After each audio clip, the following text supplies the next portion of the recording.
If you asked me a year ago, I might have told you that porting an old-style isometric rebounds per game like Pillars of Eternity from PC to consoles without making it an unwieldy mess was effectively impossible.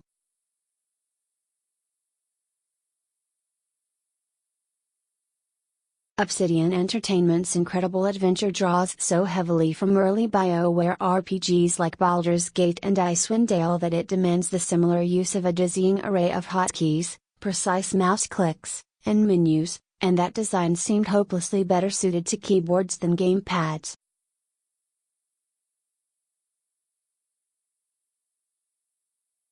Pillars of Eternity, Complete Edition overcomes these obstacles, and that's why I find this adaptation so impressive.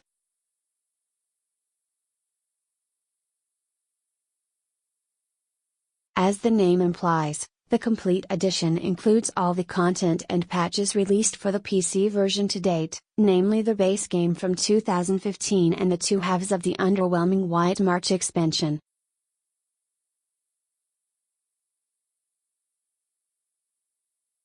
But Paradox Arctic, which was responsible for the console port, has achieved wonders with the transition to gamepads.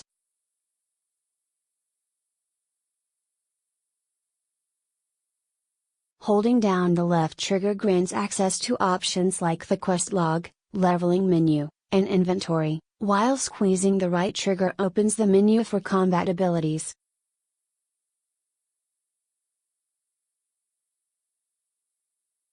Pressing the square or X button lets you pause to issue orders, while the bumper buttons let you easily switch between characters.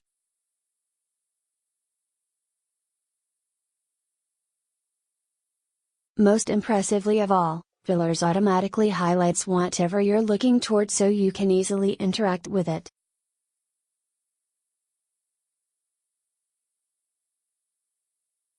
Sometimes it bugs a little and requires precise handling, but these moments are mercifully rare.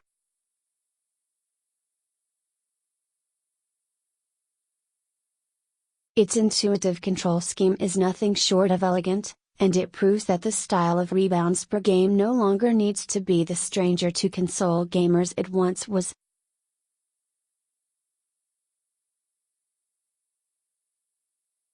Technical issues as a whole are rare, save for small issues such as the map's refusal to open on the first click of the button.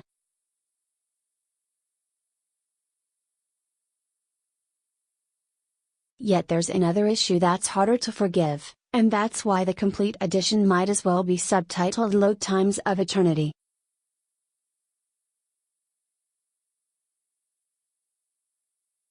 It's not so bad at first, but as the story expands and save files get thicker, the loading screens for even the simplest transitions can sometimes drag on for a minute or more.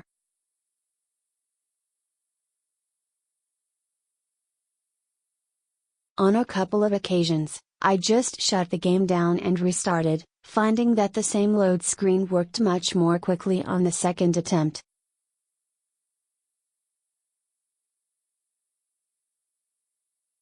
The story itself has aged well, to the point that I'm now convinced more than ever that Pillars of Eternity's appeal rests on more than mere nostalgia for Baldur's Gate.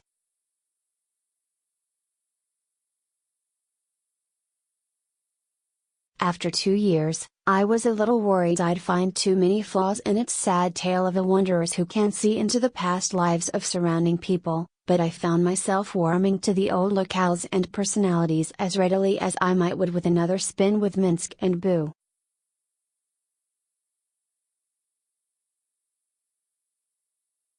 It remains a text-heavy tale, though, enhanced only with good voice acting at the most significant moments. But fortunately Obsidian ensured all that text remains legible even when you're sitting a few feet away from the TV.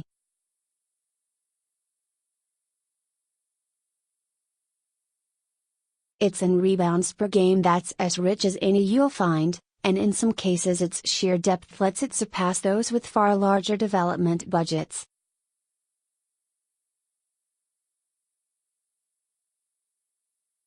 Pillars, unfortunately, lacks some of the playfulness that made Baldur's Gate so memorable, but it makes up for that with thoughtful lore crammed into everything from otherwise nondescript rocks and books rotting in cobwebby dungeons to sweeping descriptions of the past lives of random NPCs you pass.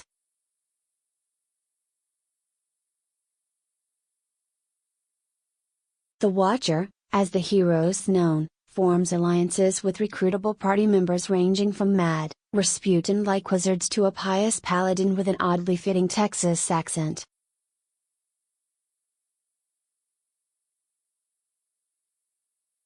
There's a stronghold to repair and expand and numerous factions to build reputations with.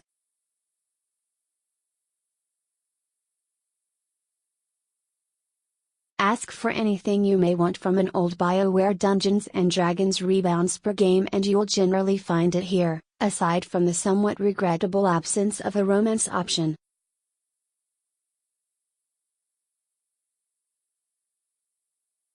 Make sure to check out my full review of the PC version and the White March Part 1 and Part 2 for more detail, as all of it remains true of the new console version.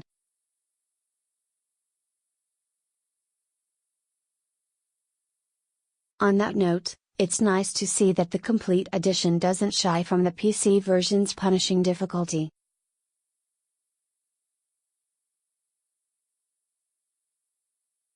Reluctant to take the time to pause and issue orders to all 6 members of your party during a battle. Your merry band's likely going to die, even on normal.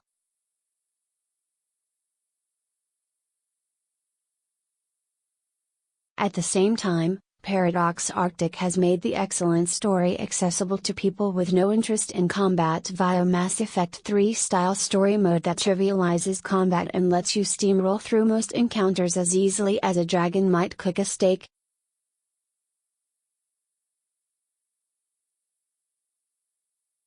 Editor's note: this story has been updated to reflect that Paradox Arctic is responsible for developing the console versions of Pillars of Eternity,